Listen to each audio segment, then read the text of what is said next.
रसगोला परे पुरी खजा खजार उत्पत्ति केउठी पुरी ना बिहार एबे एहाकु नै आरंभ हो जाइछि विवाद। श्रीमंदिर सत्वलिपि कहूछि मंदिर रे संध्या धूपरे खजा भोग होइथाय। तेबे खजार उत्पत्ति बिहार रे बोली सरकारी मान्यता मिलिबा परे एबे राज्य सरकार को संस्कृति को बंचाई रखिबा पई किपरि उद्यम हेउछि ता उपरे रहिछि समस्तक नजर।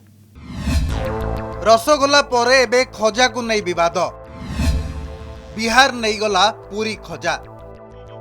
किछि एपरी प्रश्न एबे खजार जन्म को नहीं विवाद तैयारी करिछि। डिसेंबर 11 तारिख रे खजा बिहार रो बोली सरकारी भाबे पाइला मान्यता। एही सरकारी घोषणा विवाद को एबे अधिक खोराक जोगाइछि। काहेकि खजा पुरी रो बोली आवेदन करागला नहीं से नहीं प्रश्न उठाइछन्ती संस्कृति विशेषज्ञ। तेणु सरकार तत्पर नहले आमर स्वतंत्र परिचय हजिजिबो बोली अभियोग होइछि। अन्य राज्य माने जेपरी भाबे तत्पर ही काम करूचंती आम ओडिशा राज्य सरकार सेपरी तत्पर ही जीआई व्यापार रे काम करूनांती। आर स्पष्ट प्रमाण आम आखिगार देखीचु।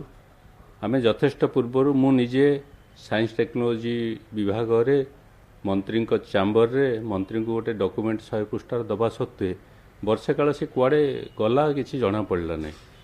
परवर्ती काल जिते हईचई है मीडिया रे सेतबेले ताकु पुणी खोजिले सेतबेलू से माने किसी निष्पत्ति कर नथिले ये जीआईटा किए आवेदन करिवो साइंस टेक्नोलोजी करिवो ना इंडस्ट्री करिवो स्मॉल इंडस्ट्री ना संस्कृति विभाग करिवो कि किए करिवो।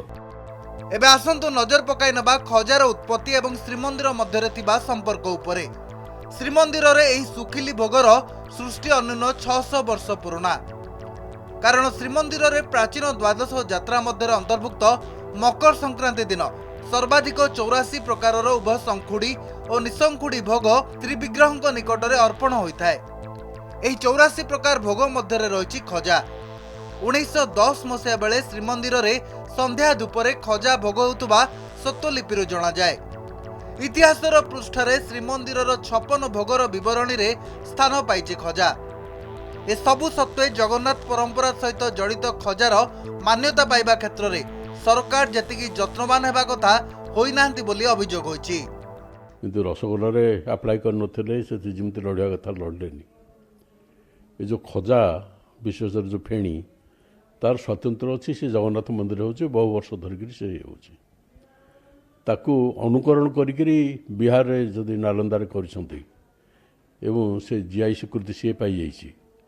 ओडिशा रे खजा पाई सरकार एबे भी समय अच्छी अंततः ज्ञान विवेक आसू से ताको तुरंत अप्लाई करंतु। खजा परंपरा बहुत पुरातन कहीं जगन्नाथ महाप्रभुर खजा जोटा कि एठी लोकनाथ महाप्रभु रहणी कि खजा को खजा कह जाए एवं जगन्नाथ महाप्रभुर कहीं कालू जगन्नाथ महाप्रभुर महाप्रसाद खजा भी सेठी 56 पौट भोग लगे तेणुक खजाटा संपूर्ण भाव में जगन्नाथ महाप्रभुर प्रसाद रे जाए। रसगोला जितेबाला टणाटरा लगी सेतेबेले मध्य राज्य सरकार ऊपर को अंगुली उठीला। टैग पाइबा पाई कहीं सरकार प्रथमे आवेदन कले नहीं बोली उठीला प्रश्न। एबे खजार उत्पत्ति एवं व्यवहार पुरी श्रीमंदिर रे होइथिबा नै तथ्य प्रमाण रहिथिले मध्य यह सरकारी टैग पाइबारु वंचित होइछि। पुरीरु सीमांचल पाड़ीଙ୍କ सह भुवनेश्वर मौसुमी महांती रिपोर्ट कनक न्यूज।